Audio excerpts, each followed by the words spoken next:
vertical strip by the same algorithm, we can see that if the corresponding vertical strip covered Li, it also covered the polygon. In that way, if we encircle a simple polygon by axis parallelism and take the diagonal as the line segment Li, and then we can use the same algorithm for computing smallest color spanning square here also. Now, if we take n colored circular disc and take the horizontal diameter as Li, we can see that if the corresponding strip V covered Li, it also covered the circular disc Di. And for applying the algorithm for color spanning square, we can encircle the circular disc by axis parallel square and take the diagonal as Li, and we can apply the same algorithm. So here comes our result. So for in simple polygon or disc, we can compute color spanning vertical strip in order of n time and order of n space by using the same algorithm, and also we can compute minimum size color spanning square for simple polygon in same time and space. So here I am concluding my whole work. We have computed a single and two disjoint color spanning object for line segment, polygon and disc, and also we have improved the time complexity of minimum size axis parallel color spanning square by log n factor. One can find out the exact computation of two congruent color spanning disk of minimum radius for those given input line segment as a future problem. So these are my references.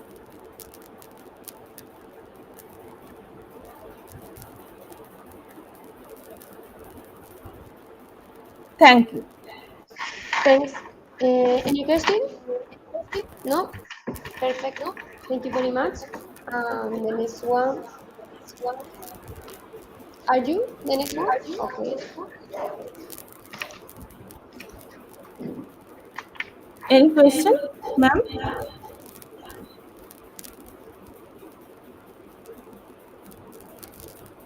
This one.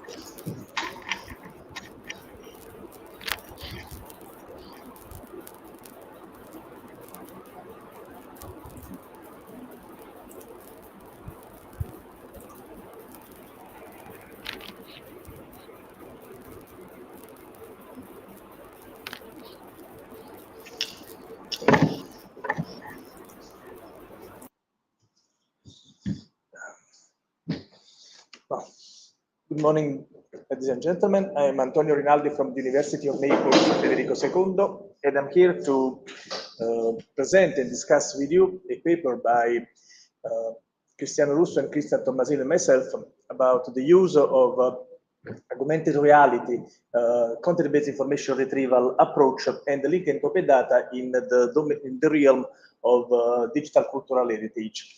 Well, the outline of my presentation is in this slide.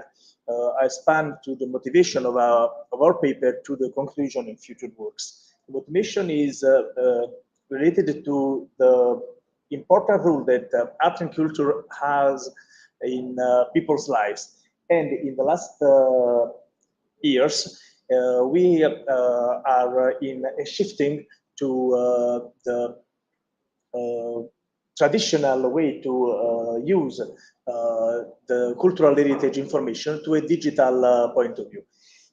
From this point of view, of course, some technologies is a basic lines for the use of digital cultural heritage. In particular, some technology based on augmented reality can use to present a new way to enjoy the digital cultural heritage, and other approach like content-based image retrieval and based on specific descriptor or multimedia cultural age object, and linked data are useful technology to bring together the information needs from user and the use of cultural heritage.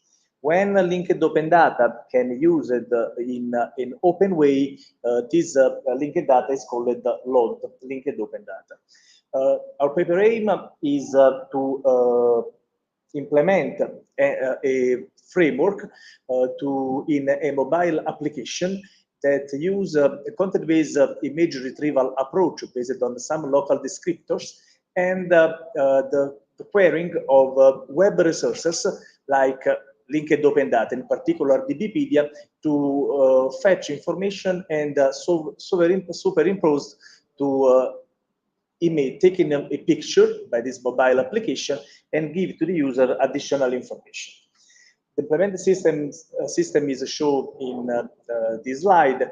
We start for a picture loader that is implemented in the mobile device to get the picture from the reality, and the key point extraction. Why key point extraction? Because we use descriptors based on local descriptors like shift, surf, and orb.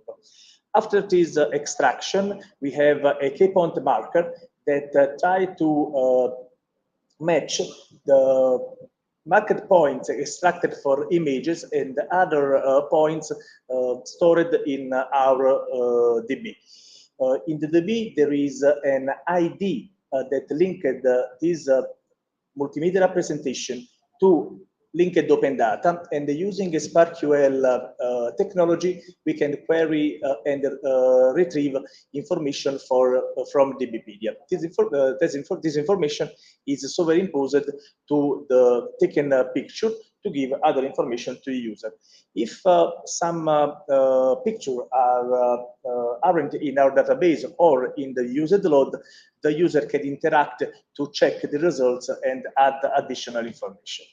As feature extractor, we use extractors. We use shift, surf, and orb, very well-known descriptor in literature. And in the slide, we can see also the implementation of this descriptor. Starting from on the left side, we can see the way to define the point of salience of an image, the Pietà of Michelangelo in this slide.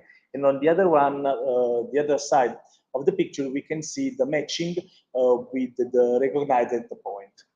Our proposed framework is based on also with on an interaction with the user and our application.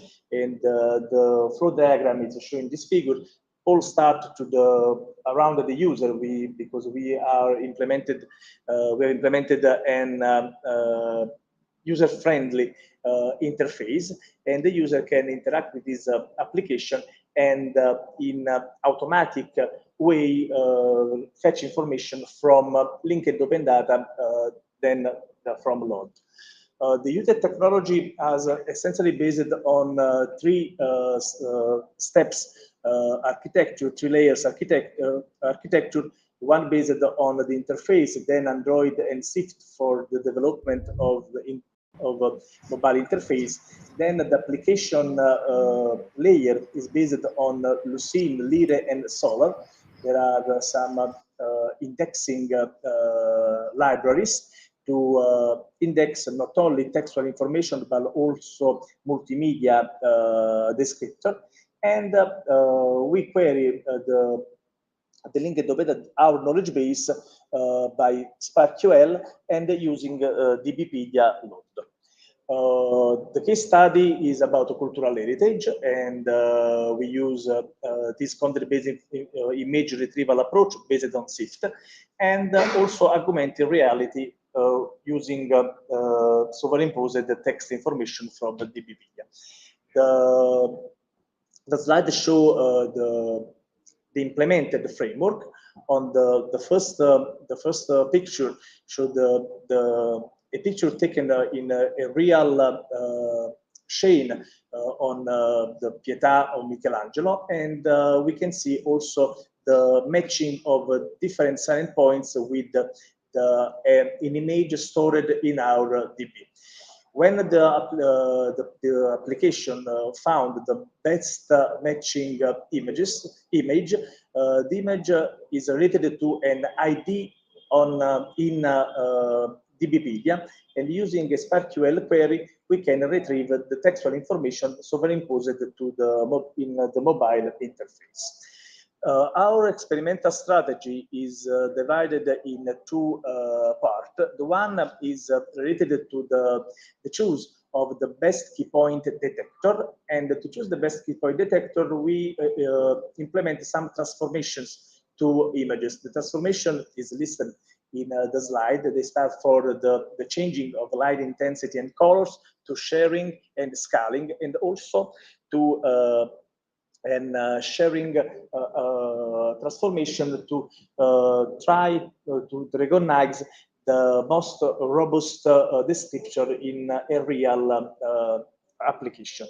To evaluate the best key point extractor, we use a modified version of a well-known measure in information retrieval called the recall.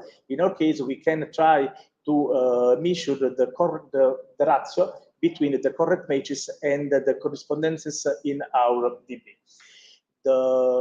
The results are shown in these figures, and our application has been tested on all on the whole data set composed by 100 images plus all the transformation on these images, and we can see that the best descriptor is SIFT. Also, if we have a very high computational intensive application, but in terms of accuracy of results, SIFT is the best descriptor, and we use this description in the implementation of our application.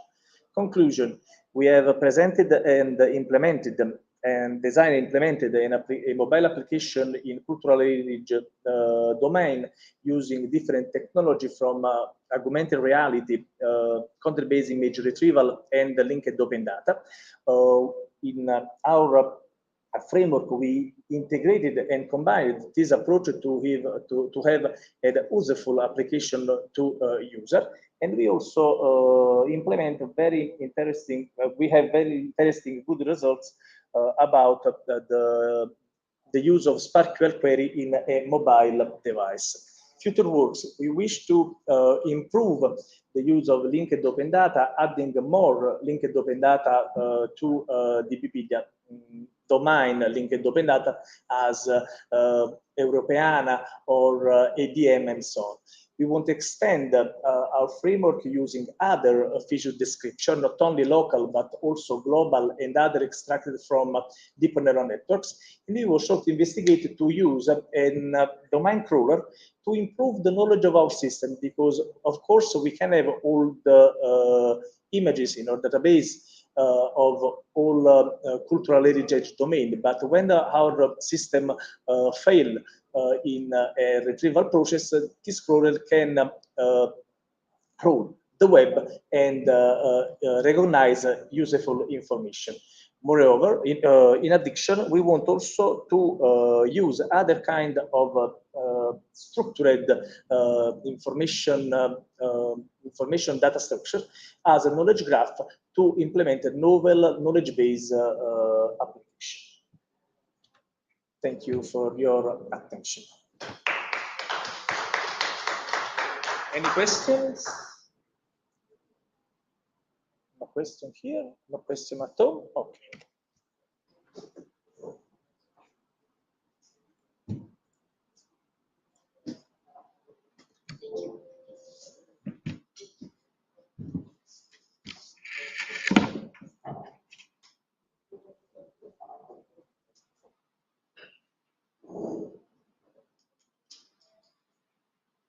So the next one is Antonio Nestico. I'm here. I'm Federica Russo. Ah, okay. I'm sharing the presentation. Okay, thank you very much.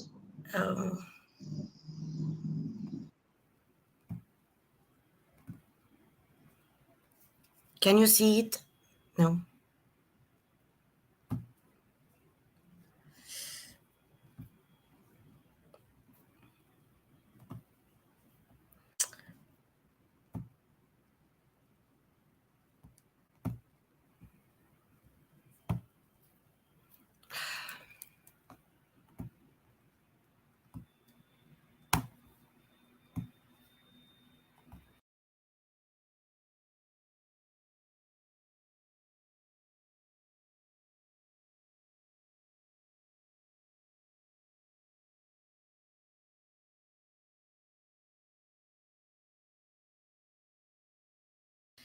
I'm sorry, I'm a problem. We don't see nothing. We can't see nothing.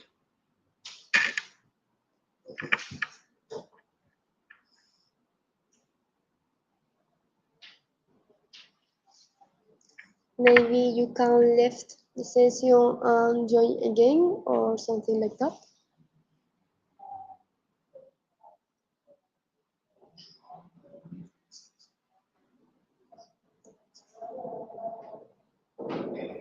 Okay, you can see it.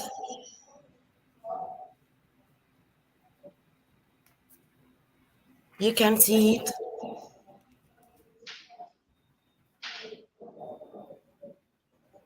No,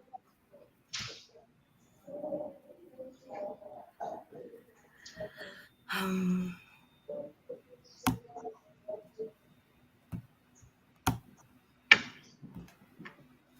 now, no. Can you left the session and join again? okay. Thank you very much. Just a second.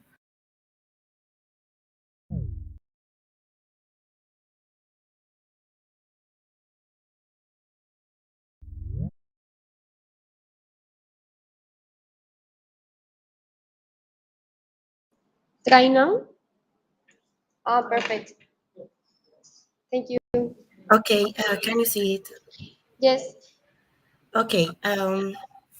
Good morning, everyone.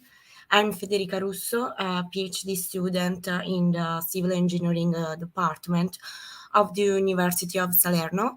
I'm sorry, but currently, due to health problems, I have not much voice. I hope the presentation is clear anyway. The work I'm presenting is about the phenomenon of the population of inland areas.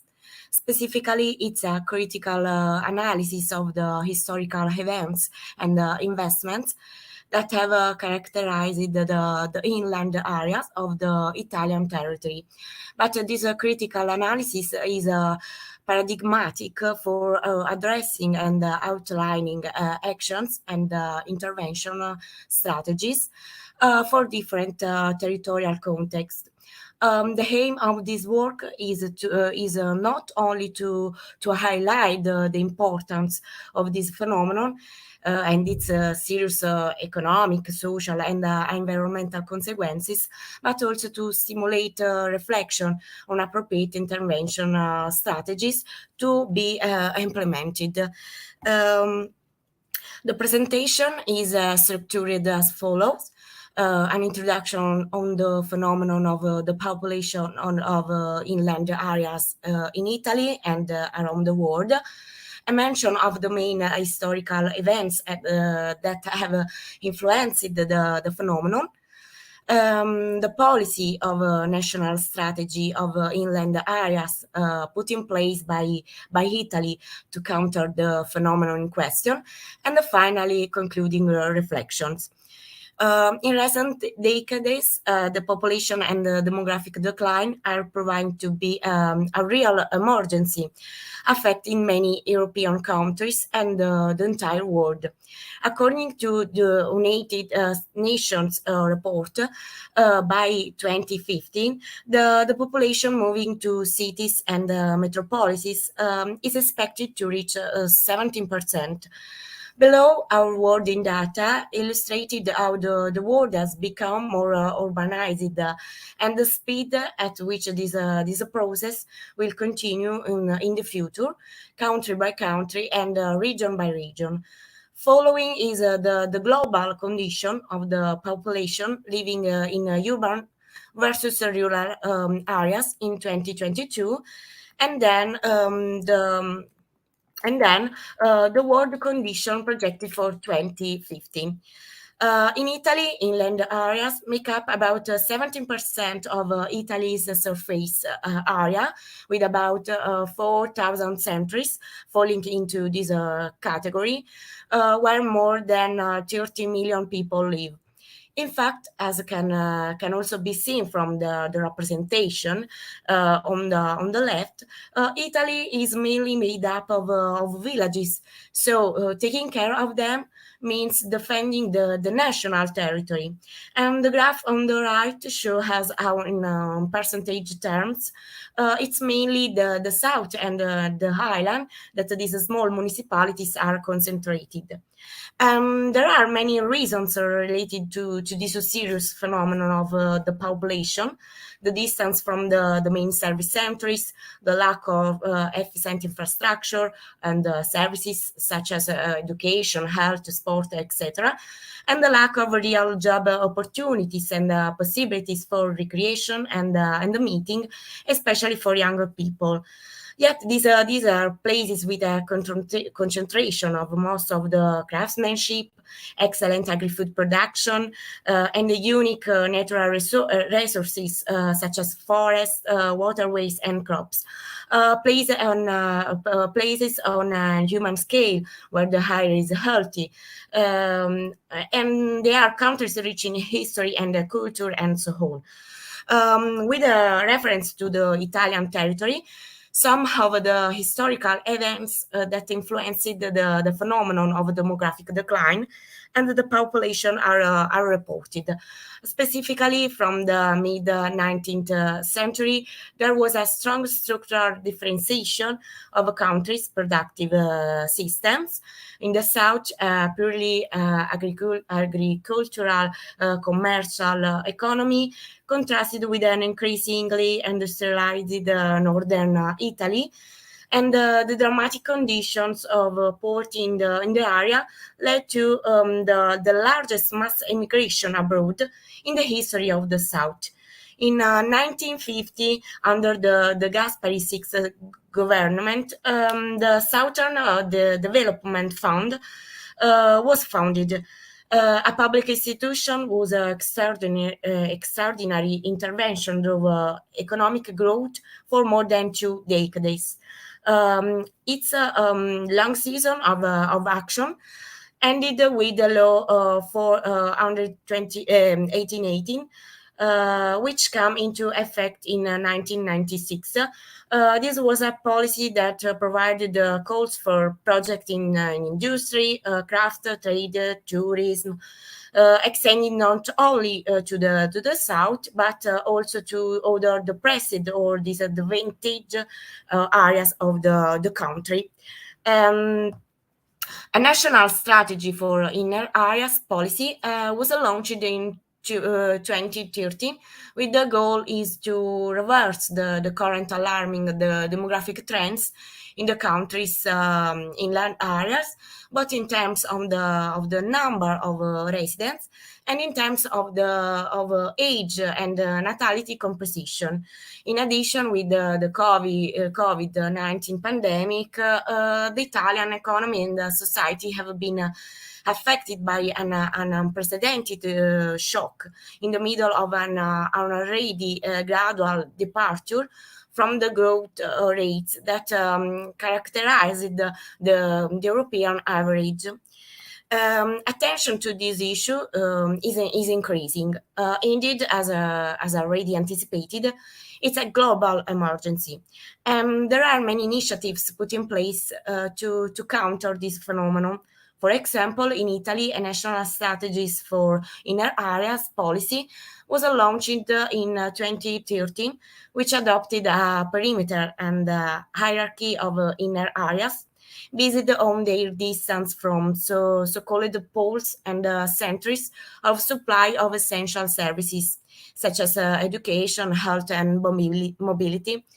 72 inland areas highlighted on the map were selected as a pilot areas in which to begin to begin testing the strategy. But the mistake being made is to aim for the regeneration of these areas through a simple summation of interventions made on an individual buildings and in response to an individual aspects.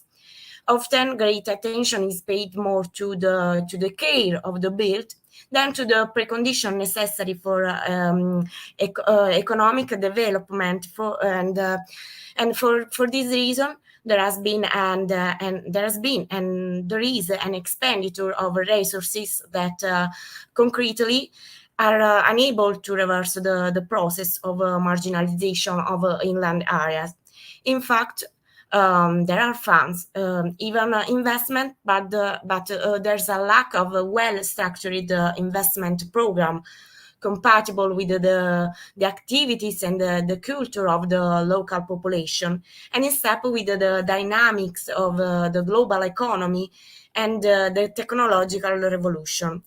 To this end, it's useful to provide stakeholders, both the public and the private, with a model for supporting decisions through to the application of innovative algorithms for analysis, evaluation, and the selection of proposals most effective.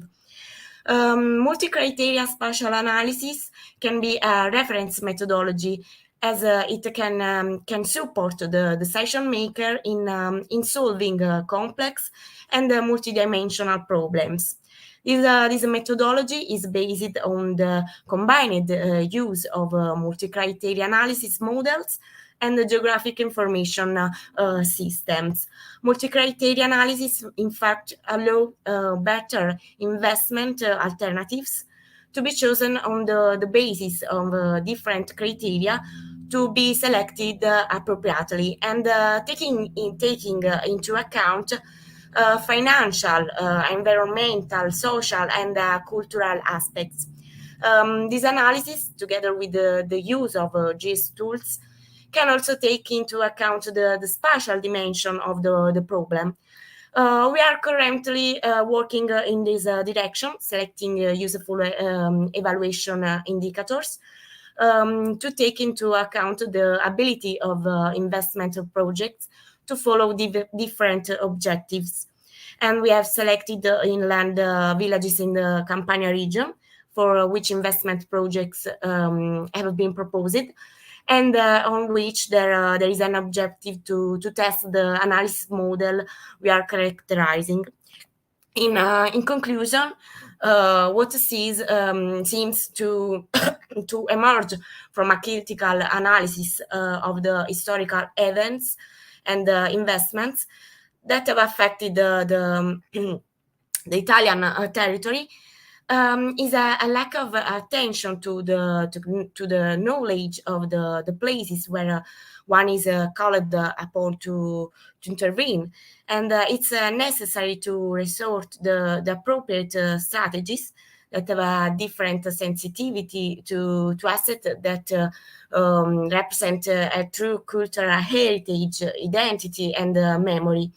It's also necessary to pay attention to the dynamics of the global economy, technological revolution, with the advantage digitization and the speed of changes that characterize our time and our settlements.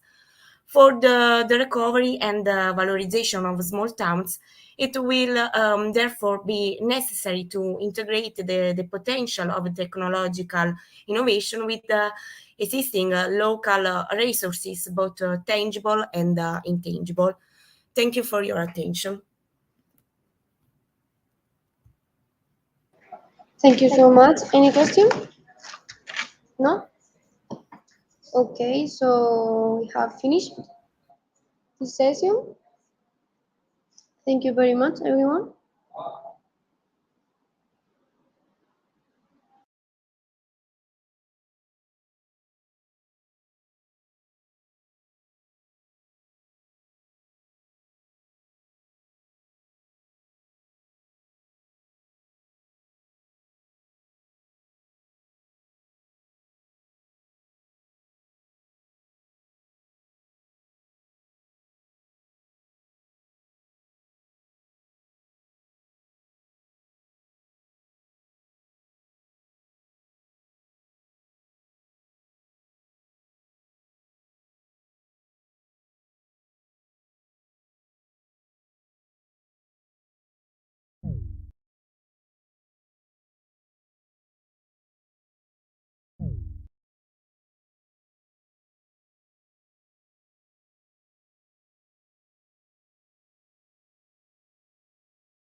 Hello. Yes, it works.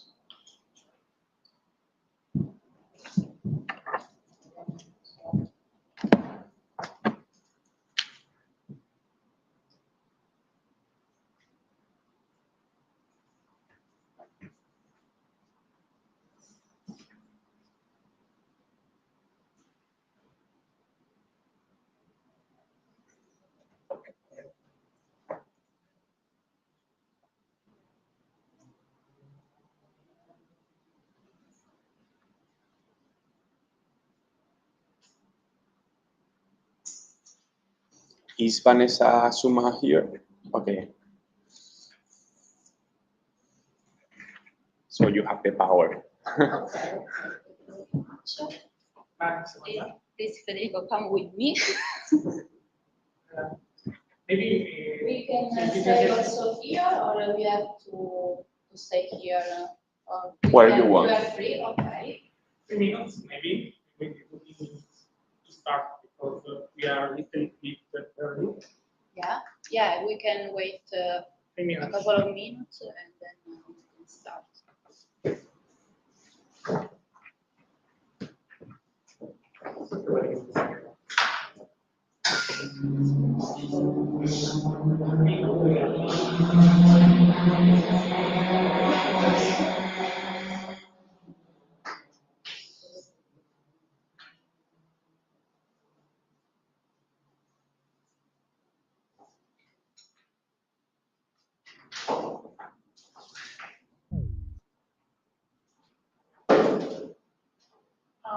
Vedi? Si era sbagliato. You can let.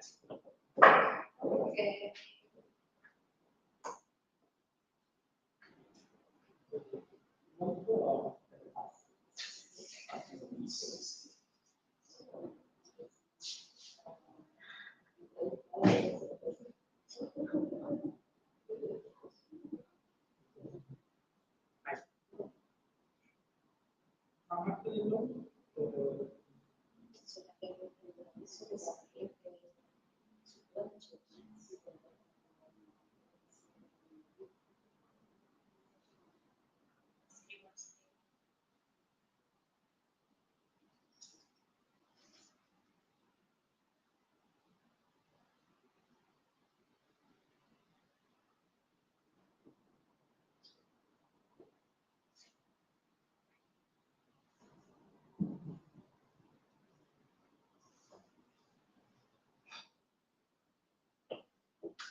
Okay. We can start now. Okay. Go. Good morning to all. Thank you to be here.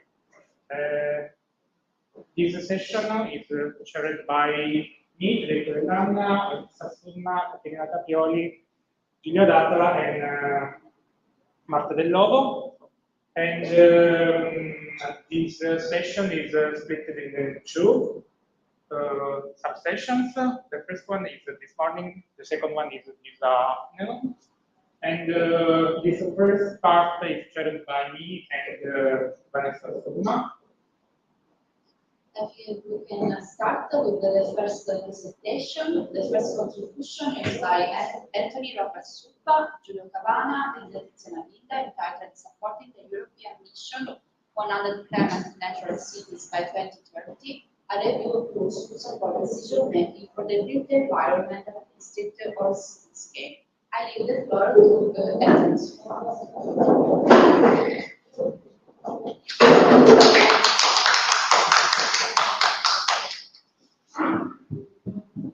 You have to bring up your presentation.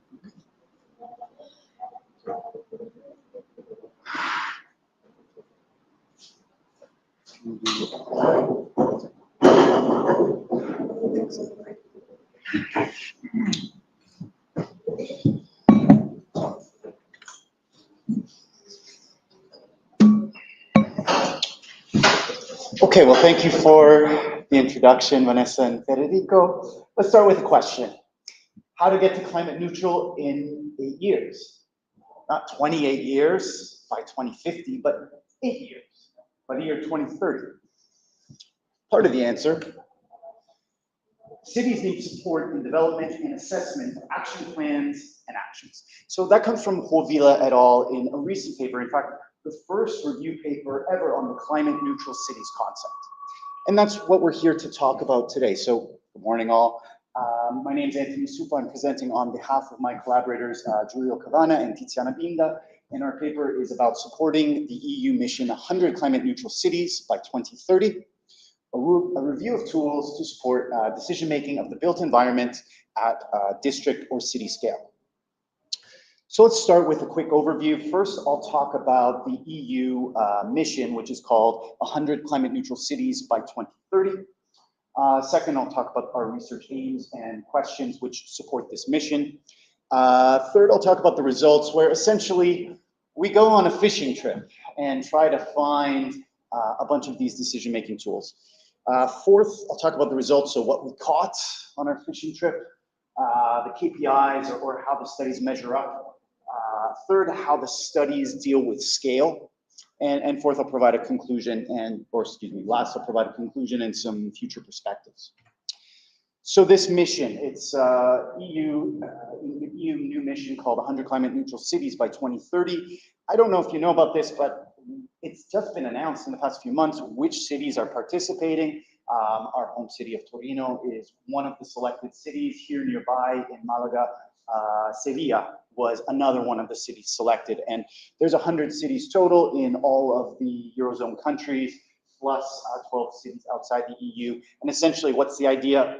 Cut emissions down to zero, right? Scope 1 and Scope 2 emissions in all sectors, buildings, transportation, waste management. And cities may decide to apply this to the whole city, although they don't have to. They can select a smaller district of, say, 50,000 people in an area and say, okay, this is our experimental district to reduce emissions to zero. So it's going to cost a lot, almost $100 billion, right? Roughly 10,000 euros per citizen. And something that's interesting is, yeah, that's the cost, but what about the co-benefit? And so the co-benefits are 25 billion, or approximately 26% greater than the cost of this mission. And as we know, co-benefits, those arise, they're kind of like positive externalities. An example, let's say in the building sector, would be if I'm adding insulation to a building or a series of buildings, I not only have reduced carbon emissions by burning less fuel, I have a cost savings, right, energy savings, as well as I might increase thermal comfort for occupants. So we have benefits in multiple domains, environmental, economic, and social domains.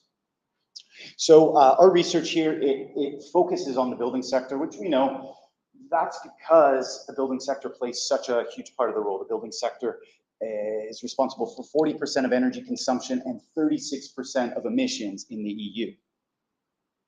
So our aim here is to highlight and review decision-making tools and studies focusing on the built environment at district or city scale, thus supporting this EU mission. So the question's very simple. One, which are the decision-making support and evaluation tools used in the built environment at the district or city scale? Second, which KPIs, right? Which KPIs and other inputs are associated with these tools? Because asking this question helps decision makers and policymakers understand what goes into a tool and what comes out of a tool, right? And third, how do these studies deal with the urban scale? So not just looking at the building level, but as we start to upscale to a collection of buildings, to a district, to an entire city, how do we do that? So with that in mind, we went on a fishing trip. We went on a fishing trip to find a whole bunch of decision-making and support tools, what's out there to support this EU mission. And as you can see, we cast a very wide net. We went looking for all of these terms. And you can see some of them are in, focus on environmental domains like life cycle assessment, others maybe on economic domains like life cycle costing. And then most of these actually come from the umbrella term MCA, multi-criteria analysis. They're multi-domain approaches. And all of this comes from a list from a PhD level course at our institution, Politecnico di Torino, focusing on decision-making and evaluation and support tools. So with that in mind, we used Scopus search based on different macro groups. The first three being based on keywords and the last one based on title. And that first group was all those tools we just saw on the previous page, that wide net of decision-making tools. Then we had a building sector group, let's say, which adds words like building, dwelling, built environment. Third macro group was climate neutrality. So terms like low carbon, carbon neutral, climate neutral, zero carbon, etc. And finally, a group looking for our target scale so that we didn't just find term studies at the building level, but rather at the urban level. So we look for urban, district, neighborhood, precinct, block, etc. We linked them all together using the AND operator in a single Scopus search, and we came back with 249 initial results, of which we were able to filter down and find 56 relevant for review. And so to be relevant for review, they had to be a decision-making tool, had to be urban scale, not building scale, and it had to be targeting the building sector. Other studies may have looked at other sectors like transportation and waste management as well, but they had to focus at least on the building sector. So what did we catch, right? Starting with this side over here, let's say life cycle assessment was a big one, right? And life cycle assessment combined with some of these other types of studies, like life cycle assessment combined with urban metabolism or combined with cost optimal analysis, or some things maybe as we get into here related to life cycle assessment, say life cycle performance design, energy simulation, urban metabolism. And we can think of these kind of as the LCA and related slice of the pie, mostly tools focusing on the environmental domain. Then as we get into this red slice, these are kind of all cost-based tools, so cost-benefit analysis, cost optimal analysis, life cycle costing, and we can think of those. They mostly focus on the economic domain, but we'll call them cost-based tools. And then the last, the MCA tools, the multi-domain tools, such as multi-objective optimization, analytic network process, and let's say other MCA tools. So if we kind of add it all up and aggregate this, what did we catch? Well, the big catch is LCA and related tools, 74% of everything that came back, right? Our medium catch is the cost-based tools, let's say 17% of the studies. And finally, the baby catch, the MCA tools. And really, we shouldn't say this is a baby catch. This is still 9%. It's still significant in the overall results. So if we look at the KPIs that go into these, LCA and related tools, cost-based tools, and MCA tools, we see, again, the LCA tools, they really do focus on the environmental domain, whether it's carbon emissions or energy consumption. The studies may have looked at both operational and embodied impacts, so operational energy or operational carbon, or both, right? The urban metabolism studies also looked at, say, disposed material in tons. And then many other environmental KPIs observed, like eutrophication, acidification of soil and water, ozone depletion in the stratosphere, or ozone creation in the troposphere, etc. Right? In terms of the cost-based tools, mostly what we saw, the most observed KPIs related to cost, right? Investment costs, operations costs, payback period, energy savings in a percentage, right, compared to the baseline. Carbon emissions only in one of the studies, or in one of the types of studies in the cost optimal analysis. And we also less observed, but we did see NPV as well, net present value. Finally, in the MCA tools, we saw, again, multiple domains. Some of them are about energy savings. Some of them are about thermal comfort, so in the social domain. Some of them are in cost, so life cycle costing. We get to carbon emissions as well. And then let's say less observed, but still some of the MCA studies, total fuel cycle efficiency and also power supply probability. Those were in multi-objective optimization studies where they were looking at energy independence in positive energy districts. So let's talk about scale and how do these studies deal with the urban scale. We'll see in a moment how it all kind of adds up within the studies, but let's talk about the theory of it for a moment. Most of the studies are bottom-up studies, meaning they start with the idea or the concept or the information for a single building and then upscale in some way to the urban level. So how do we start? We can start in three main ways observed. There's others, of course, but the three main ways we're seeing: archetypes, sampling, and clustering. So archetypes, essentially, we take a model of a building, a template of a building, a standard building, right? And that might have standard characteristics, physical characteristics, cost characteristics. And a good example is the Tabula project in Europe for almost every country in Europe. In Italy, I can say, for example, we have in the residential sector, single family homes, terrace house, multi-family house, apartment block, and then we have all of the different eras of construction. So we can look at standard characteristics for each of those templates, let's say, or archetypes. The sampling method is very similar, except we don't start with archetypes. We just randomly sample buildings and figure out what are their typical characteristics, or figure out what are the characteristics for those sampled buildings. So again, physical characteristics, costs. And finally, clustering would be, say, a data-driven approach where we can take monitoring data or real consumption data and use algorithms to separate and classify into different building types based on monitored data. Right, then we upscale. We upscale either using a geospatial approach, using GIS data, or a non-geospatial approach, typically using statistical data. So in GIS data, we have real building volume information, and in statistical data, we might have gross floor areas, heated floor areas, and other information that allows us to upscale from the building level to the city scale, right? And we can arrive at a huge range of results, let's say, where in the studies we reviewed, there were as few as 10 buildings included to over 600,000 buildings included in an LCA study in Barcelona. So it's very powerful, the way to get up to a very large scale, and you can look at a lot of cost reductions or carbon reductions when you take this approach. Right, so when we look at just percentages of how did the studies use these approaches, they used a lot of different approaches, relatively evenly distributed, but of course the archetype approaches are the biggest, right? So archetype approach in the geospatial was the #1 method used, and second, the non-geospatial archetype approach, and those together nearly add up to half of all the studies, right? When we try to correlate them to the tools, it's actually not a strong correlation. Different tools, cost-based tools, LCA-related tools, they're used all over with different methods. So we can use multiple tools with multiple methods for scaling. So conclusions, there are numerous decision-making tools that support the EU 100 climate neutral cities mission, and our study talks about them in detail.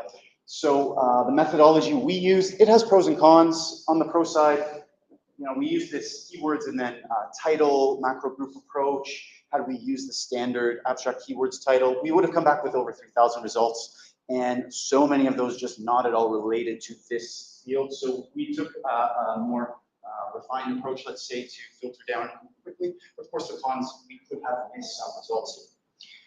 In terms of conclusions on scale, yes, scale is addressed in multiple ways, and it's not necessarily linked to a particular tool.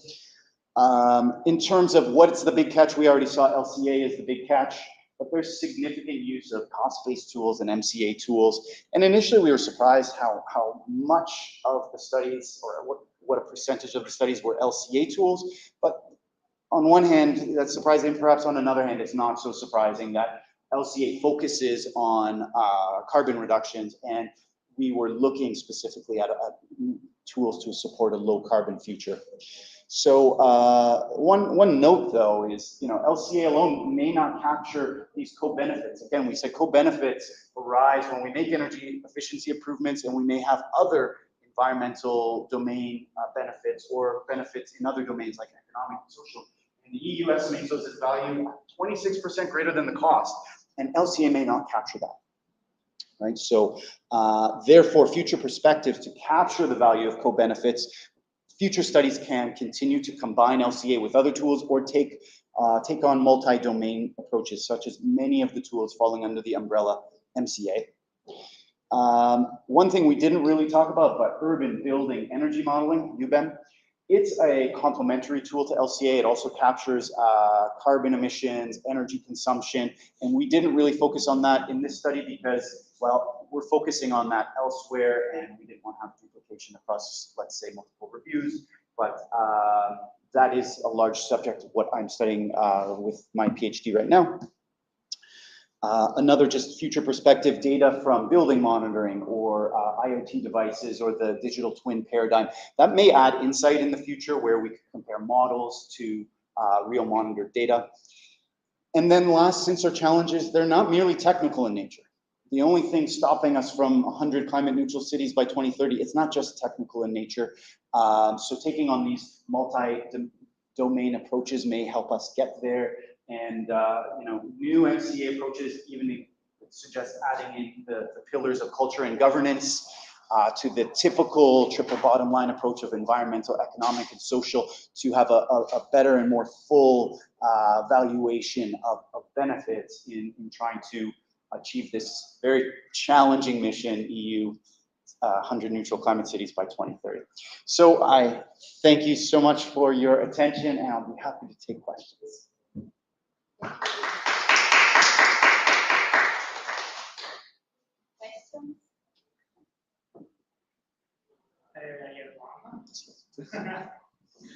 Thank you for this present presentation. Review.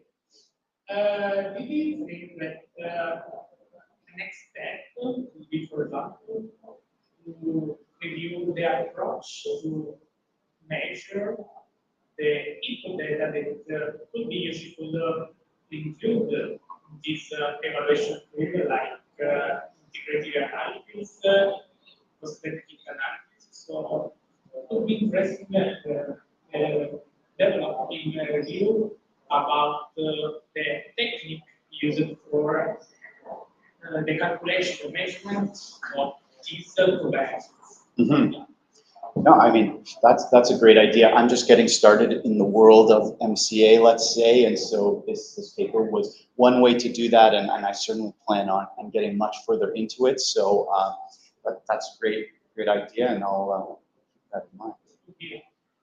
Maybe it's a suggestion. Yeah. I think because of the last review about the co-benefit estimation, you said maybe 2015. Oh, really? Maybe there is more new methods arising with the years to be present.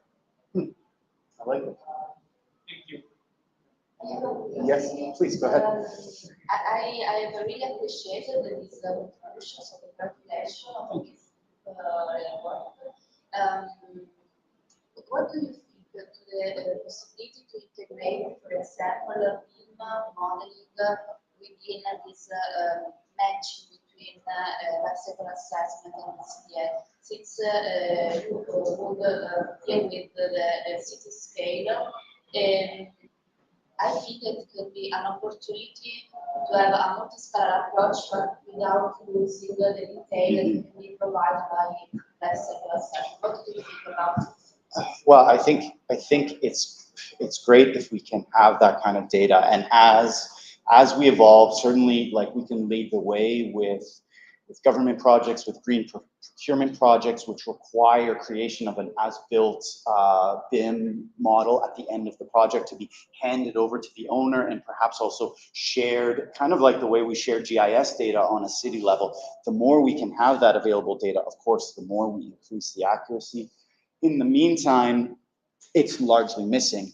And what I'm seeing, and why I mentioned that, you know, it was absent from this study, but something where I'm focusing my research is on UBEM, which again is estimation. It's not using the actual data, which you referred to, and of course is much better, much more detailed.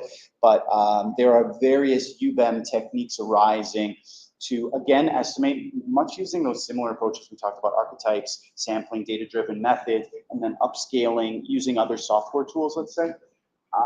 And the results are showing, let's say, in UBEM studies, error ranges of, let's say, 1 to 20%, roughly speaking, for whether it's heat loads or energy consumption. And that's accurate enough for city planning, but what the level you're talking about, of course, is much more accurate, and it would be fantastic to get there. So I hope we can implement tools and policies to help get us there. All right, well, thank you.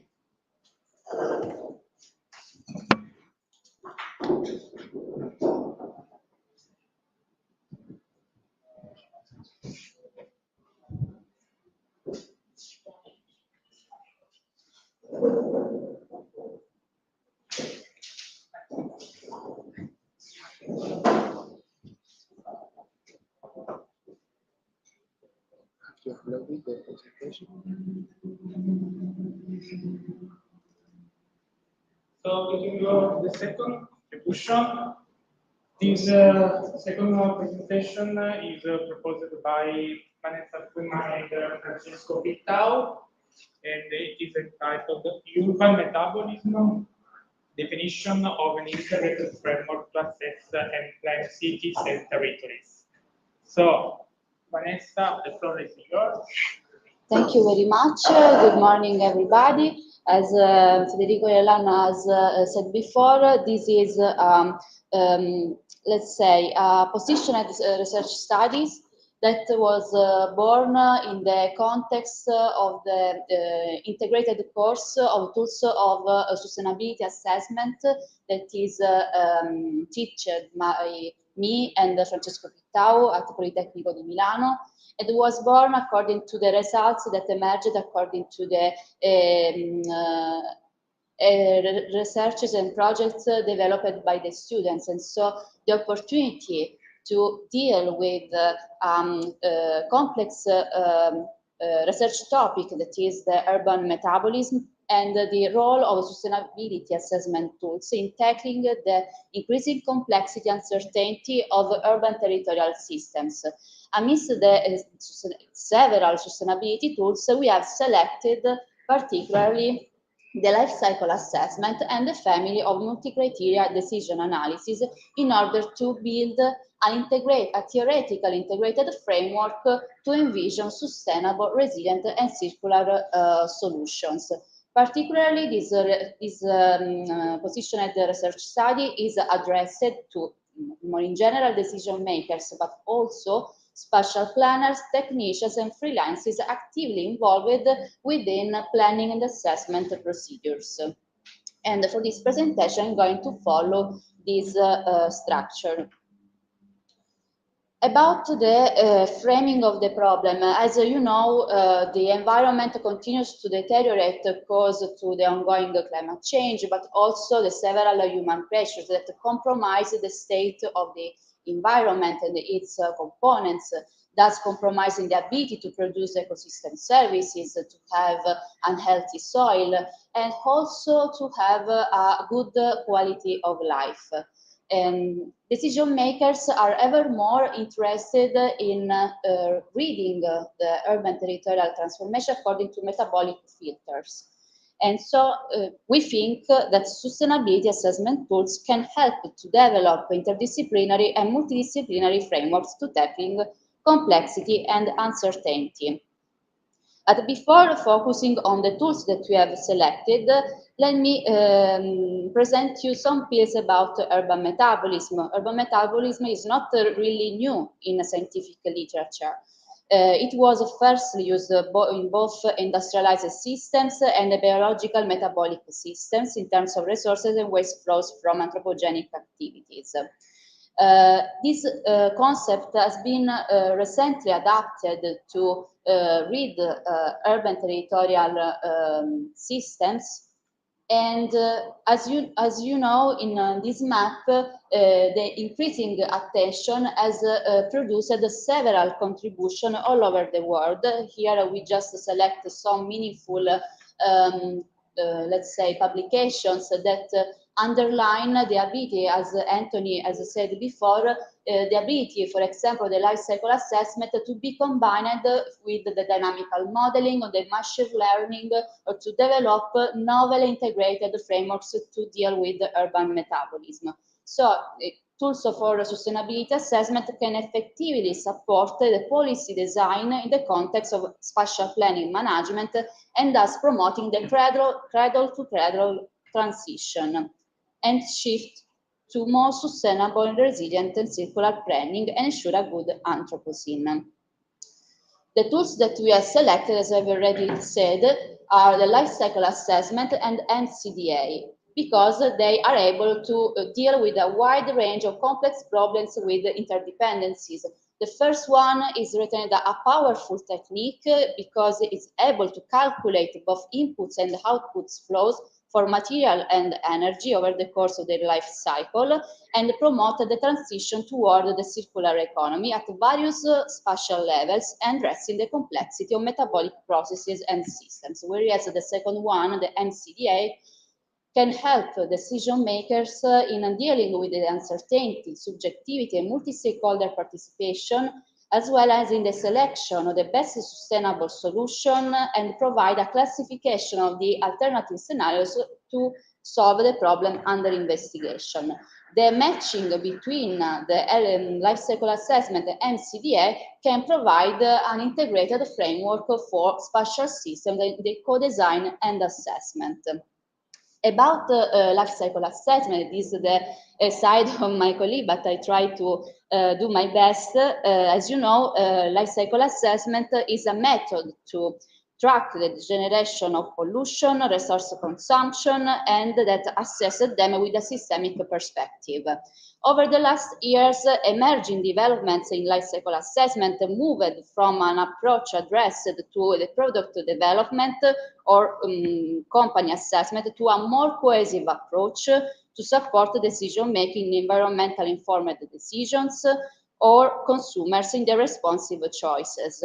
And the regionalization, it is the elements in which we want to focus in life cycle assessment, is very promising, that makes life cycle assessment more consistent for the spatial planning. About the MCDA, we have MCDA is an umbrella term that collect several techniques ranging from electre through multi-criteria spatial decision support systems, AHP and AMP, smarter, and so on. And they are organized according to their conventional classification. But MCDA techniques can effectively support the decision-making process to compare, for example, incommensurable features of the decision problem to favor a multi-stakeholder participation, the sharing of the common solution, favor the combination between a bottom-up and top-down approaches, or even supports value-based planning. So we now go to the core of our positioned proposal, okay? That is this theoretical integrated framework to be applied particularly within strategic environmental impact assessment procedures to support plans, programs, and projects. So it's not only the matching between these two techniques, but a framework that considers the ex ante, the ongoing and the ex post phases, where the analysis about the spatial context and of the decisional context are very useful to identify not only the desiderata, the actors and stakeholders, but also the criteria, the indicators that can be used to structure our decisional problem. Moreover, the development of the matching between the two techniques can help us to find the best suitable solution across the sustainability, resiliency, and circularity. About these first conclusions, because we wanted to go ahead and apply this matching within a real spatial context, this position study analyzed the characteristics of both the tools and their potential integration within a multidisciplinary framework. They, of course, can be applied as individual tools, but also in synergy to interpret the unpredictability of socio-ecological systems from the local scale to the wide scale. Regionalization in life cycle assessment, of course, permits a comprehensive understanding of the problem and its potential solutions, and more consistent method for the city planning and urban development than an attributional life cycle assessment. It can, however, identify crucial areas of consumption and drivers of environmental impact due to the top-down approach. For what concerns MCDA, these techniques can take into account the points of view of multiple actors and stakeholders in favoring the co-design of policy recommendation. We have, however, detected some limitations, particularly about the MCDA techniques. Even if their application can provide a winning solution, the final decision to implement or not the winning solution is devoted to the decision makers. In the case when the decision problem is explored with the desktop modality, the evaluator sensitivity and the ability to properly identify and blend a variety of driving forces are required for scenario building and planning. About life cycle assessment, the need for simplification in modeling with a consequential increasing risk of large uncertainty and the robustness of the analysis is difficult to be predicted. No available commercial software are available today, only tools for supporting the several researches. And the regionalization and accuracy of data are currently the major limits of this integrated framework. We have also open research avenues and opportunity of employment of this framework in the context of spatial planning, such as the municipal plans update, but also urban regeneration projects or projects of high impact, or even sustainable tourism planning. Future advances in enhancing regional detail and broadening the assessment to economic and social aspects will make it more relevant for stakeholders involved in planning and assessment procedures. Thank you very much for the attention.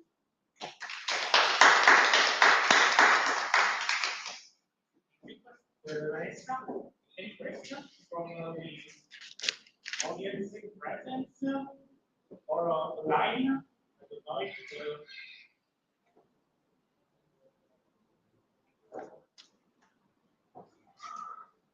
if I have a curiosity. Do you think that based on the scale, so from the local to the wider scale, the contribution of life cycle assessment and MCDA are different in the sense that from wider scale, criteria analysis is more useful instead for local scale life cycle assessment, or maybe you can reason about this thing for future application. Thank you very much, Caterina. This is a very important question because then this is a theoretical framework, but we need to deal with the real decisional problem and so adapt the theory to the practice. For example, in our research group are involved in a regional plan for mining activity. When we have applied MCDA technique, it is very versatile, but you can be in front of some limits and adapt the theory to the specific characteristic of your decisional problem. And so also in the case when we want to deal with a wide scale, for example, we need to adapt particularly the life cycle assessment, that is the measure limit of this specific technique, and extend in order to overcome the limit. Okay, where by contrast, if we want to focus on a very specific scale, like the district scale or the village scale, of course, the integration is easier because you can deal with elements that are easy to be collected and also elaborated in time and resources terms. Thank you very much. If I can, maybe a beautiful approach that exists that can help for the integration of the criteria analysis, the closing approach. Okay. It was proposed by Hartford, but I don't remember that. Okay, very nice. Is very long, but I think that this approach can help you in the integration for this approach. This is a very simple formula. Okay. That help you to obtain a unique index Mm-hmm. from the two sides. Okay, okay. I really appreciate the suggestion. Thank you very much. Thank you very much.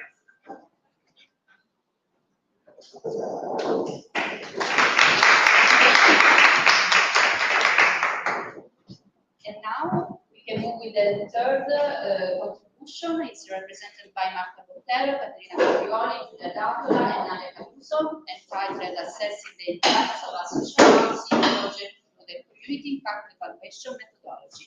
I leave the floor to Caterina Caprioli. It's outside, so this is it's sharing, so okay. It's already on.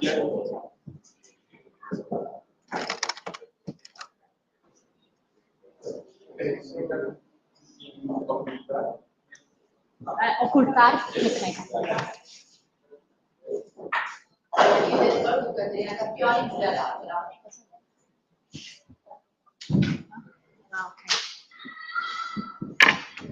Good morning, everyone.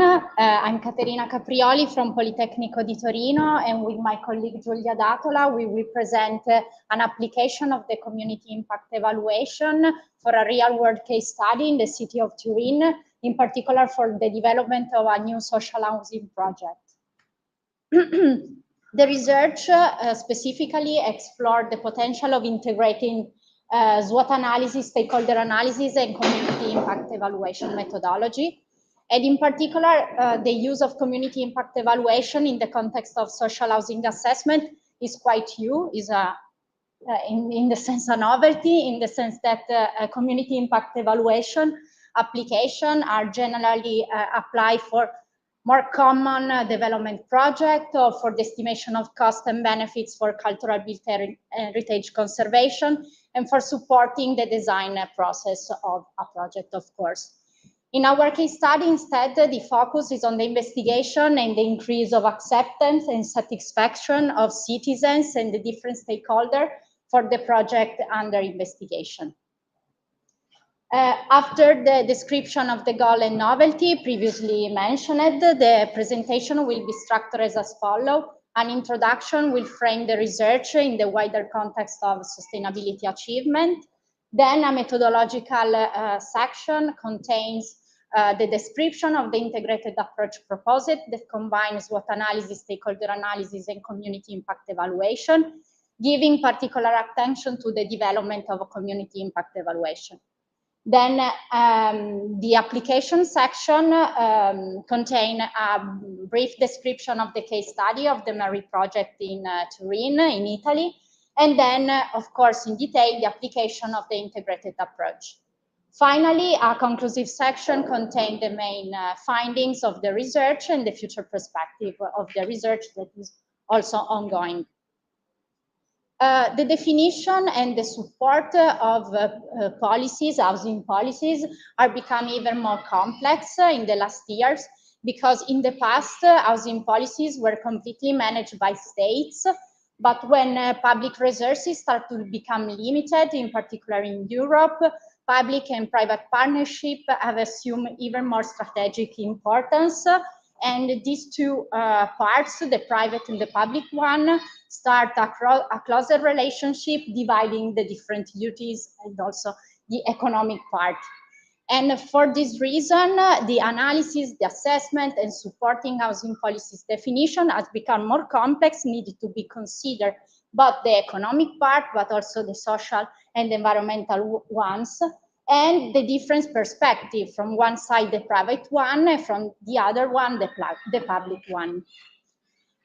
In order to take into account these multiple dimensions and the multiple perspectives considered, interest has recently grown in experimented with integrated approach that are capable of taking into account multiple actors and stakeholders involved and the different values from socioeconomic, technical, political, and environmental aspects. Within this context, the application, our case studies, decide to apply an integrated approach that combine a problem framing phase and a project evaluation phase. In the problem framing phase, a SWOT analysis and stakeholder analysis are developed in order respectively to structure and analyze more deeply the context of analysis, and the stakeholder analysis to identify all the different stakeholders involved or interested in the decision-making process.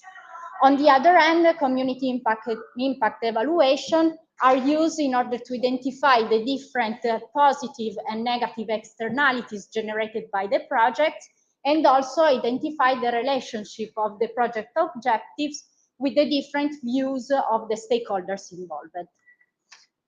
In particular, community impact evaluation is a qualitative methodology that supports the preliminary phase and evaluation of a project plan or policies, usually used in an ex-ante or in itinerary phase, but represent a suitable tool for conducting, of course, preliminary analysis of a decision-making process, including, as said before, the objectives of the project plan or policies analyzed, their impacts and benefits with the stakeholders' views and aspirations. So combining these two different parts.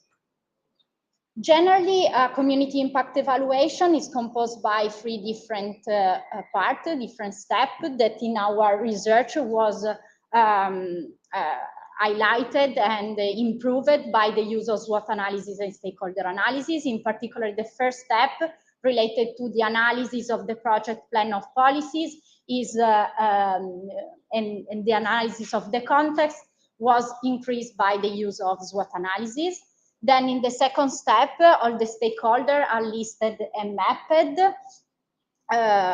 dividing them in active actor or passive subjects. And in this case, stakeholder analysis was very useful.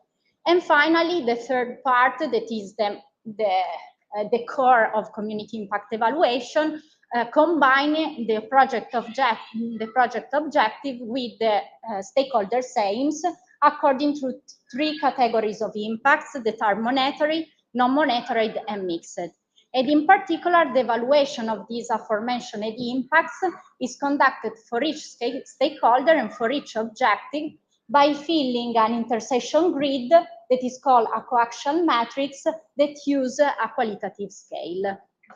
So we can pass to the case study analysis. We analyzed the Mary House project that is located in the city of Turin, and the main objective of this project is providing a temporary accommodation for both vulnerable people of parallel neighborhoods and also for who has the necessity of temporary accommodation for work or studies. The project has been developed by Fondazione Compagnia di San Paolo, Caritas di Torino, Città di Torino, and with the collaboration of the Association of Synergica. So, as my colleague said before, we start with the SWOT analysis in order to describe and analyze the context and also the project within the strengths, weaknesses, opportunity, and threats. in order to emphasize both the strengths and the opportunity of the case study, so the location and also the project. For example, the great accessibility of the location and the public transport, as well as for the opportunity as the presence of Leonardo project for Alenia area. On the other hand, we encourage the minimization of the weaknesses, as well the negative demographic balance of the Parella district and the threats, for example, the no service for young people, and also the fact that this area is mainly considered as a passage area than a permanence area. Then we pass to the development of the stakeholder analysis through the power index matrix technique that allow to categorize the stakeholder involved in 4 categories and groups: the key player, the keep satisfied, the minimal efforts, and the keep informed. In fact, for what concerns the key player, we can find Compagnia di San Paolo, that is the developer of the project, as well as the Caritas Diocesana di Torino and the Synergica Social Association. For what concerns, on the other hand, the keep satisfied, we can see the vulnerable people of the neighborhoods for whom the project is developed, as well as for the people waiting for council houses. On the other hand, for what concerns the minimal efforts stakeholder, we can see the Politecnico di Torino as an example, and also the Magnetto Foundation that are interested, of course, in participating in this project, and the keep informed, for example, the Leonardo company, because it can be affected by the impact of this project, as well as the citizen and the student for, of course, the temporary accommodation.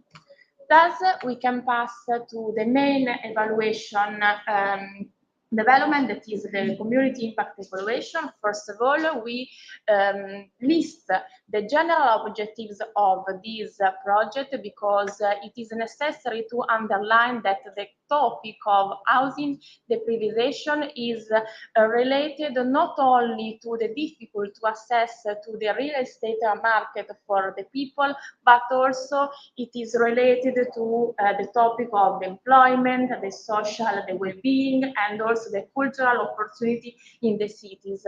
Thus, these 3 general objectives have been characterized into different detailed objectives that have been, of course, evaluated through the community impact evaluation.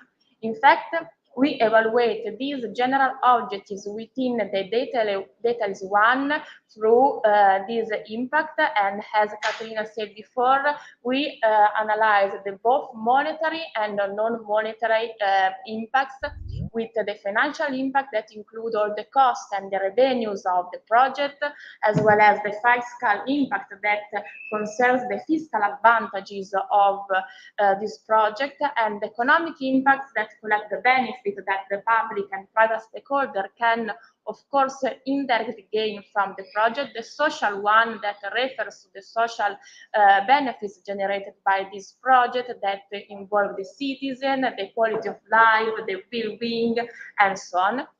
The cultural impacts that affect the new cultural poles or opportunities for both the site and also the enlarged scale of the city, and the environmental impacts that consider all the positive or negative course effect of the project on the environmental dimension. Thus, we can see that the first objective of the building and temporary housing can impact all these dimensions that we mentioned before, so both monetary and monetary, while the second one that concerns the campaigning towards autonomy mainly is focused on the social and the cultural impacts, as well as the economic parts. And for what concerns the creation of territorial and social aggregation center within the meeting points of the inhabitants and also the services for guests, we can see that we can touch the monetary dimension and non-monetary dimension with a specific focus on the social and the cultural impacts, while the raising in population awareness about the housing problem, we can touch the social and the cultural impacts of these objectives. Then we can pass to the main part of the community impact evaluation that is represented by these coaxial metrics that allow to consider the singular impacts that stakeholder can be affected by with the fiscal, monetary, social, cultural, and environmental impacts. And within these singular multidimensional impacts, we can also assess the overall impacts that the stakeholder can be affected by, considering the summation of the singular one. In fact, this evaluation has been developed considering a 7-point scale from the very negative impacts through to the very positive. For example, we can see that the developer and investor of this project can be affected by a very negative fiscal impact because, of course, of their investment in terms of money. But on the other hand, they can also be affected by positive and very positive social and cultural and environmental impacts. For example, we can also pass to the public actors involved in this project, and we can see that they can be affected by positive or very positive impact concerning the social dimension, cultural, and also environment, as well as for what concerns the civil society, so the city users, citizens, students, and so on. They can be affected by positive social and cultural impacts, as well as the fiscal one, because they can also be have some benefits in order to get this temporary accommodation. And the other important things of this coaxial metrics is the underlying of the gain of the impacts between the objectives, so buildings, a temporary housing, and campaigning towards autonomy and creation of a territorial social aggregation within the impacts. In fact, we can see that we can have an average negative fiscal impact within the building of a temporary housing, of course, for the initial investment, as well as we can see that, for example, the creation of territorial aggregation in the center can have a very positive impact on the cultural dimension. In this sense, it is possible also to understand the correlation between the objectives within the impacts and also of which impacts the stakeholder can be affected by the project. Going to the conclusion and recapping the main context of this presentation, the research has illustrated a sort of mixed method approach that support, in this case, an ex-ante phase assessment of a social housing project, combining SWOT analysis, stakeholder analysis, and community impact evaluation. Of course, community impact evaluation can be also performed, as said at the beginning, in the monitoring phase of the project in order to check if the initial action are able to achieve the expected target or if it is needed to intervene and correct some actions. Based on the main strength of community impact evaluation, we can say that community impacts help us to combine the multidimensional impacts of a plan, project, policies with the perspective of the different stakeholders involved, in particular in order to identify the different aspects of the project that can interfere with the values of each stakeholder.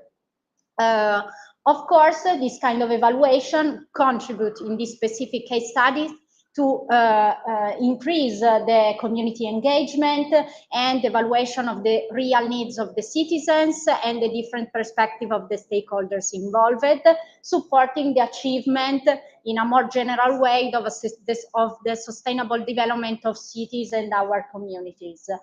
As a future perspective of the research, we would like to apply community impact evaluation in our monitoring phases, also by integrating in the estimation of the financial impact by a quantitative analysis, because from now we use a qualitative evaluation by using discount cash flow analysis. So thank you very much for the attention.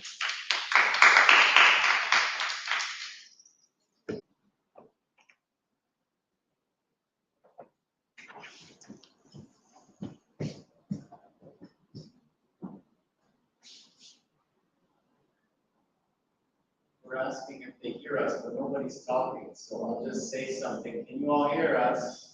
Anybody? Can you hear us? Federica, Marco, Damiano, anybody? She told me that Pixie, which is the Yeah. platform, doesn't work. I can hear you. Didn't, so it works. Yes. I can hear you. Okay. Yeah. Damiano is. Can you turn on your microphone and maybe we can hear you now too? Maybe it works. Yes. Okay. Marta, can you speak? We have the speakers connected, so maybe someone can say something, please.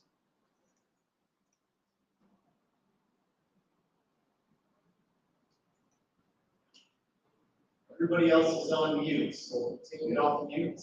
Marta, take it off mute and start. No, we're just starting.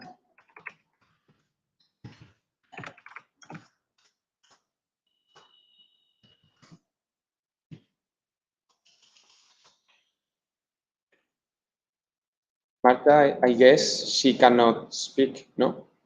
Her microphone is not working.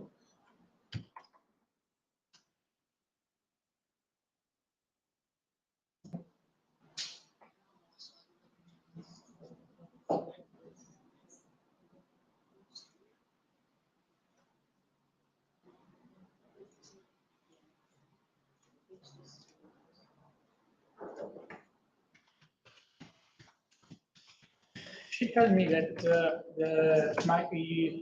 her microphone is open. Okay. Hey, hello, you hear me? Yes, yes. So, So Marta, her microphone is not working. Thank you, Damiano. Thank you. See you.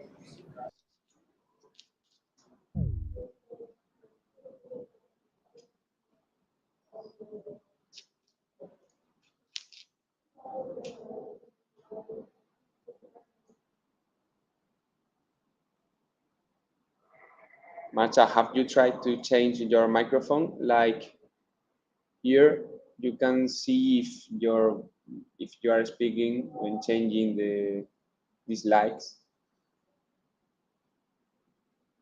I don't know.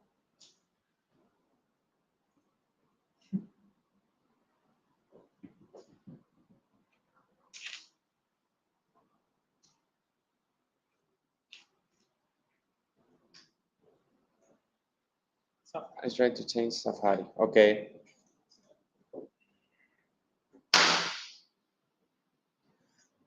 And the last chance could be restart the computer.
Marta, we cannot hear you.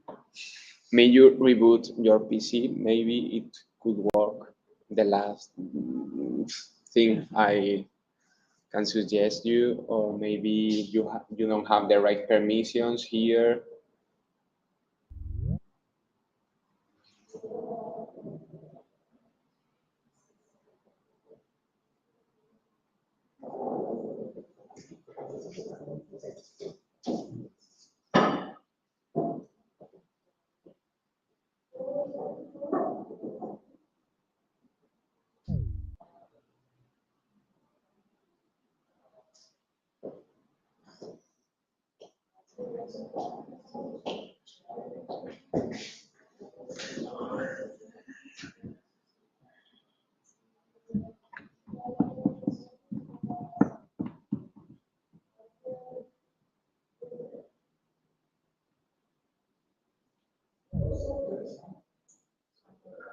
We are delayed.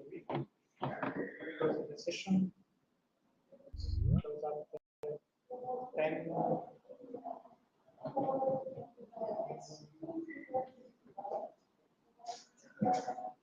Before,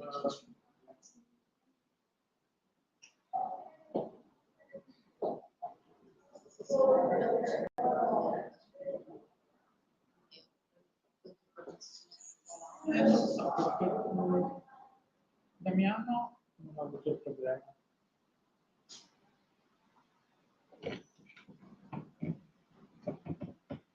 We have some time because the last Okay. starts. Mm. So 10 minutes maybe after the session. The applause.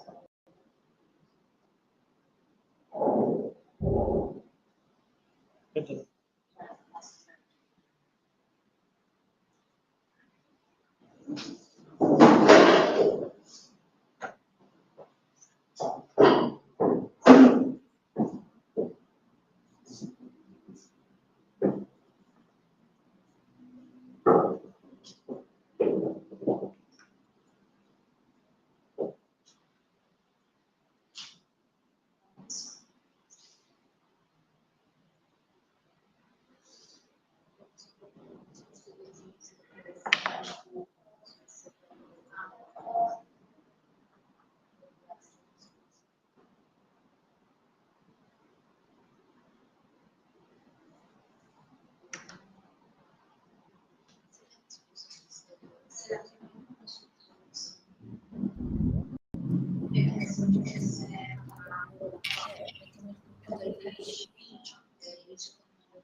Che si chiama Marco Tips, è quella in cui abbiamo lei parla con il telefono. No, possiamo collegare proprio il PC. Però forse egizi.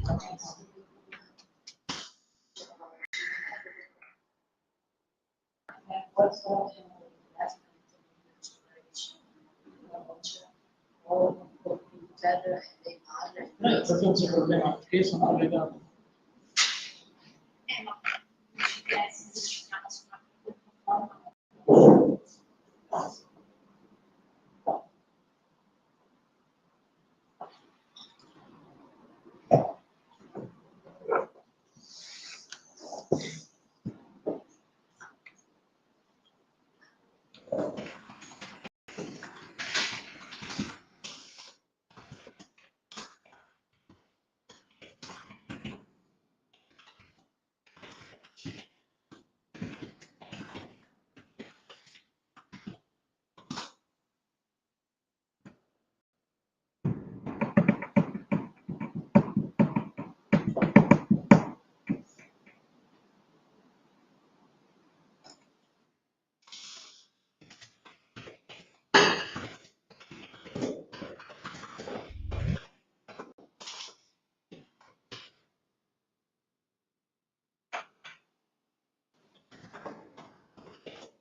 I suggested first to use incognito windows, maybe works.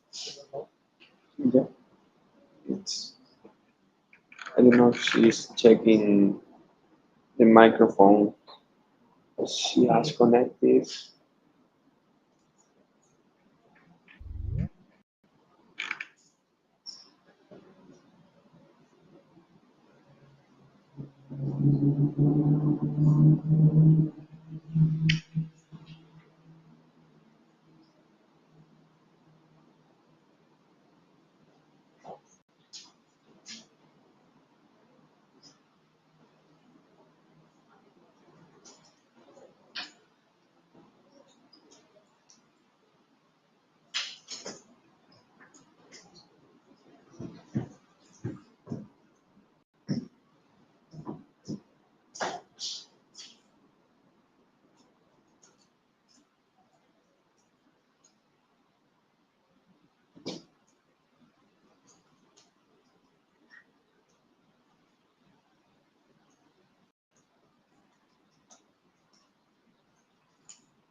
Non c'è difficoltà nel senso del cellulare di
Can you hear me now?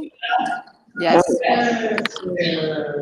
Yeah, but I need to send you the presentation. Give me 1 second, and then we will understand how to manage everything. I'm sorry. It's happening. Okay. I'm going to share with you the presentation in 3 seconds. Sorry.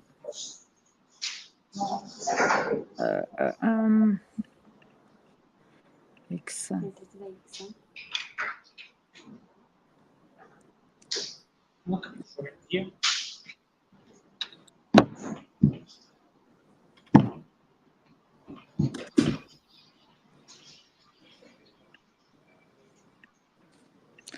Can I send to Federico? Okay. Okay. Okay. Okay, I think you receive it.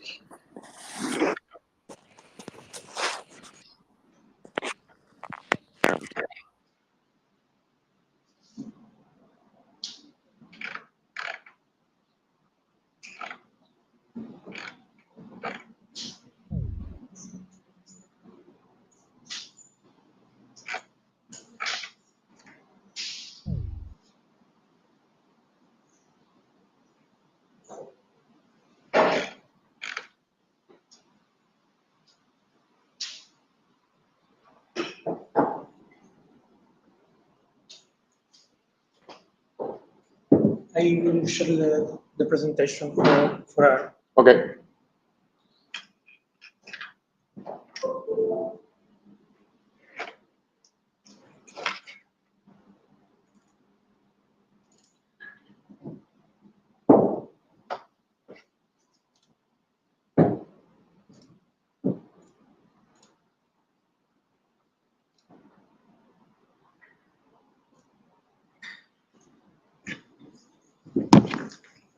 Okay.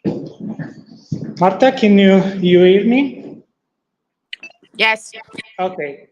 So the last presentation is proposed by Federica Morgante, Marte Dell'Ovo, Luca Tannini, and Alessandra Oppio, and it is entitled Assessing the Potential of Disused Shopping Village by Comparing Adaptive Reuse Scenarios.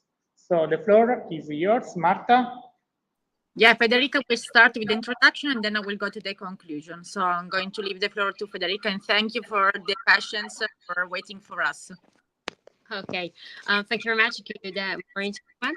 So we present today assessing the potential of a disease shopping village by comparing adaptive reuse scenarios presented by me, Federica Morgante, Matteo Luca Tamini, and Alessandro Oppio.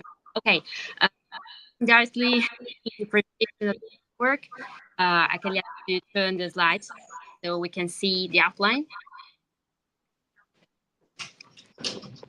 Okay, thank you very much. Okay, so I would like to introduce the frame, the context in which we developed the search, and what exactly is adaptive reuse, for which we studied this the case study that we're going to present. Then we'll see the methodology for the evaluation proposals of an alternative reuse of the case study course. So starting from the first dash for the first slide, so I can ask to turn. Thank you for your availability. Okay, so start from a context that's well known.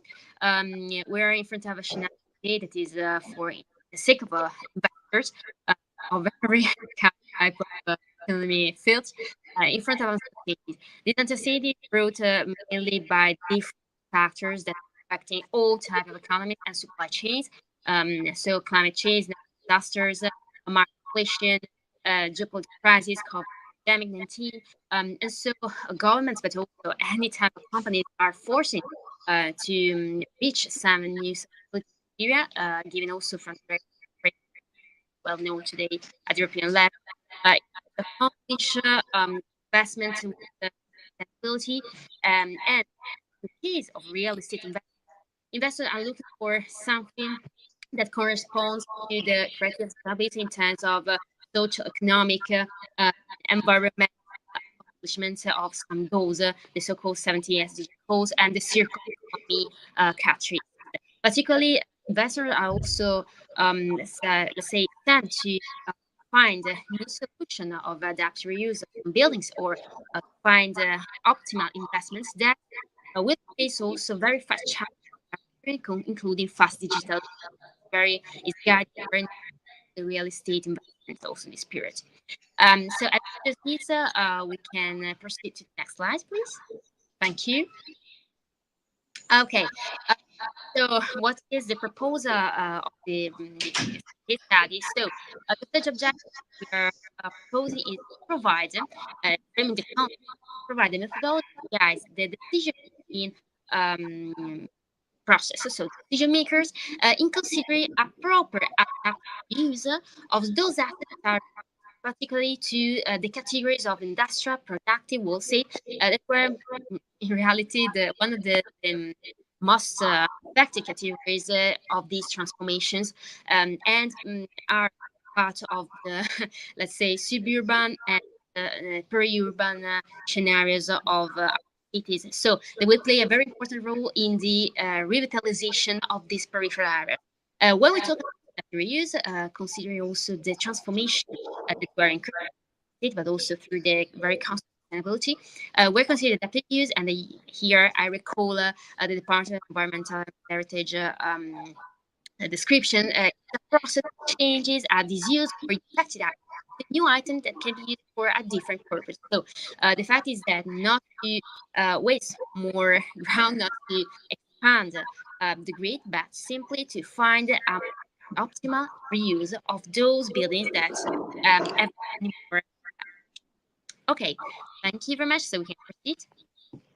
Having said that, we are going to present context again in which we set strategy that, as I will anticipate, is a strategy set for analysis. So we start with the optimal scenario that we can take into consideration in our analysis. So first of all, we start with the consideration of what happened in the market and what is the trend. Well, as we know and probably remember, particularly the pandemic, there was an acceleration of some trends that were reality already enacted a few before.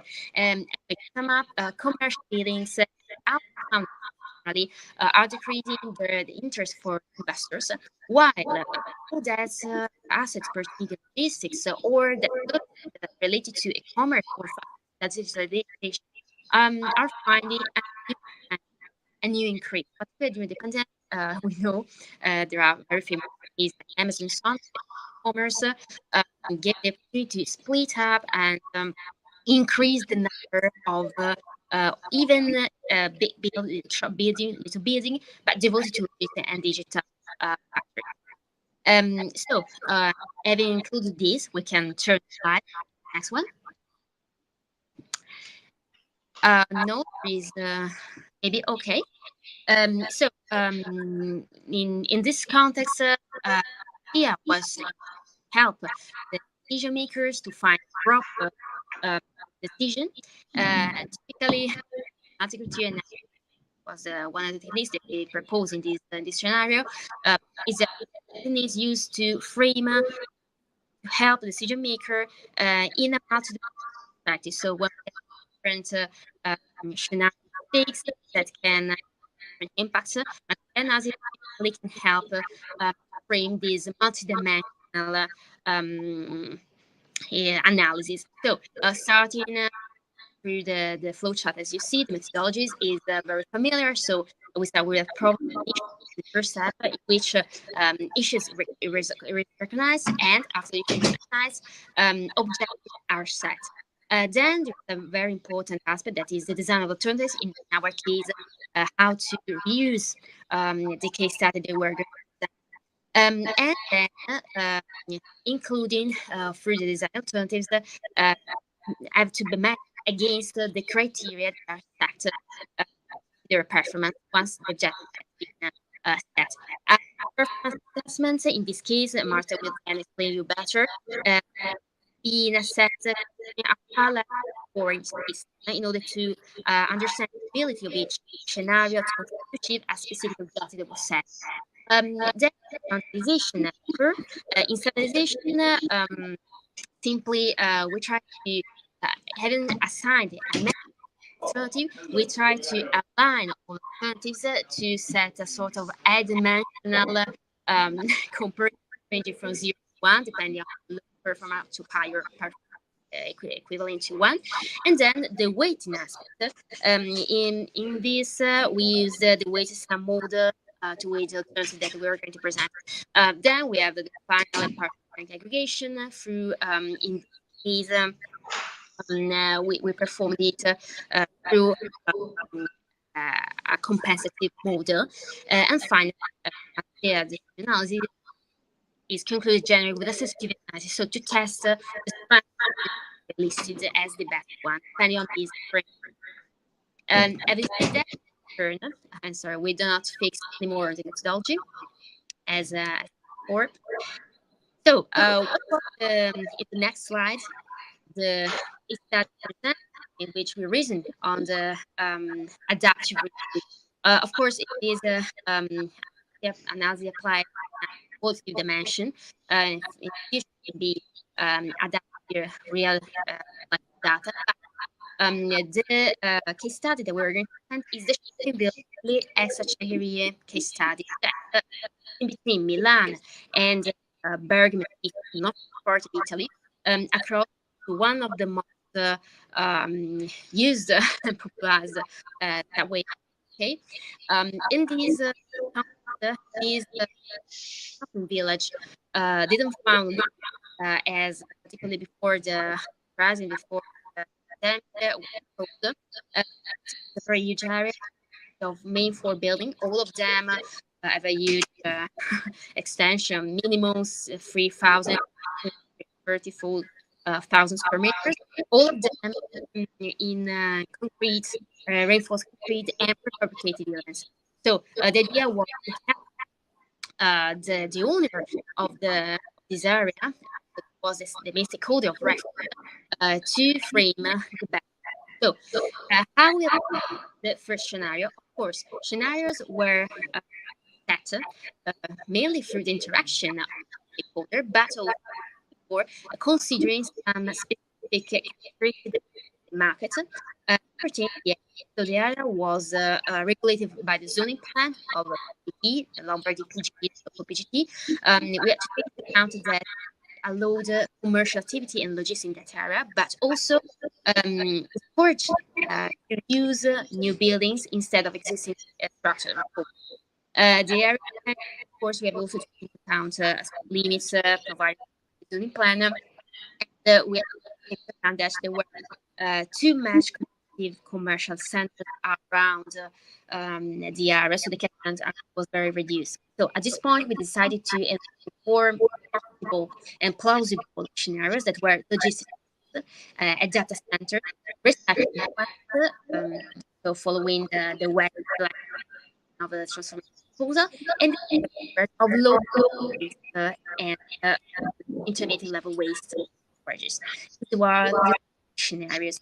Now, after this, will be explain you how the mathematical end result of the experiment. Thank you.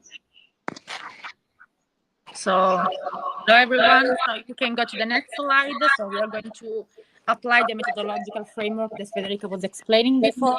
So here you can see that there is the performance matrix. As Federica was explaining, we were using a 5-level score system. So according to the ability, to the capacity and the intensity of each alternative to achieve a specific objective that has been stated with the committee and with a group of experts, we were trying to understand how the alternatives behave against that kind of job opportunities, because as you can imagine, we were not able to perform a very detailed scenario, so we were not able to have a complete detailed project for each of the alternatives. So they are like a kind of possible scenario. So that is why we prefer to have a qualitative assessment, even if it's a score, but each kind of level has a specific meaning. So that is why we prefer to have this kind of system instead of a more quantitative one, since we were not able to detect the information for all of the different criterion system. So that is why, and that is one of the future perspective of the research, is to better implement and to better detail this kind of system in order to have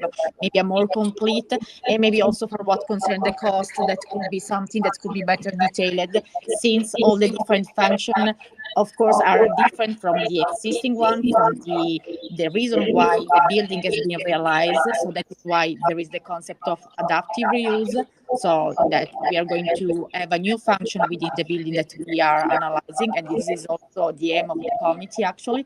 So that is why a possible future perspective could be to better detail this scoring system with a more, let's say, multidimensional unit of measurement. But in this case, together with the, as I told you, with the committee and with the group of experts, we were able to define this scoring system, and also if it was something to be maximized or minimized. So CMB that you see in the matrix, they represent cost or benefit. So it means if it is a value that should be maximized or is a value that can be minimized.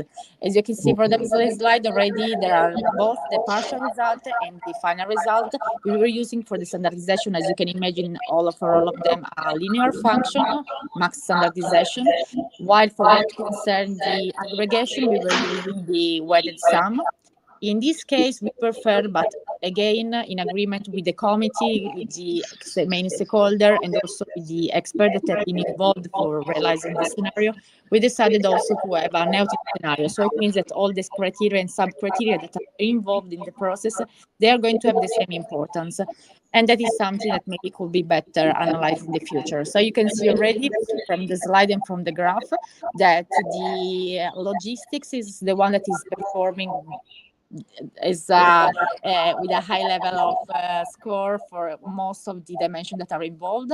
Only for the environmental dimension, it is the third one instead of the first one in the rank. But as an overall evaluation, we can say that is the one that is performing better compared to the other.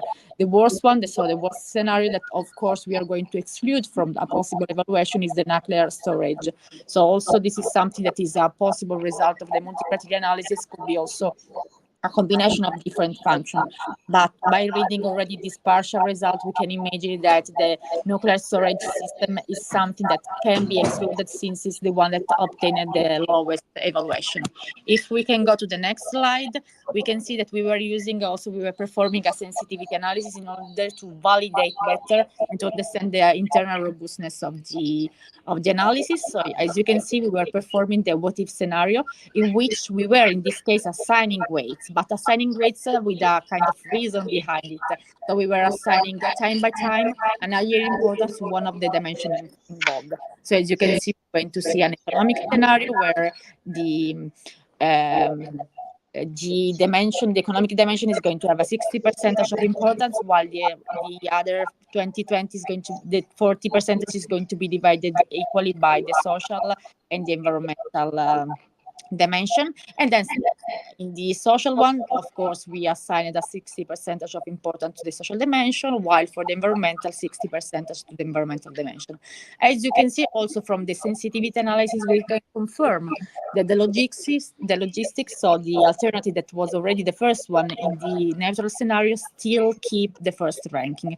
That means that it's something that could be validated, and this is a proposal that actually is conscious and is following also all the dimensions that are involved. So is the one that is able maybe to find a good compromise, a good trade-off among all the dimensions involved. So we can go to the conclusion, that is the next slide. Of course, within also this concept of adaptive reuse, we can also introduce another important concept that also one of the other co-chair of the session was already studying in our other case study, that is the concept of demalling. So it means also the process of transforming a disused shopping center in something to do with the opportunity of urban regeneration, of course, not only for the center itself. There is, of course, a huge important potential for the territorial context in which the building is located. So this is something that can have a also result for the context, the territory where the location where is located. Another thing is that, of course, the methodology can be implemented on some steps. It's important to see how it is from all the different phases, and also the sensitivity analysis was updated and to understand if the result was robust.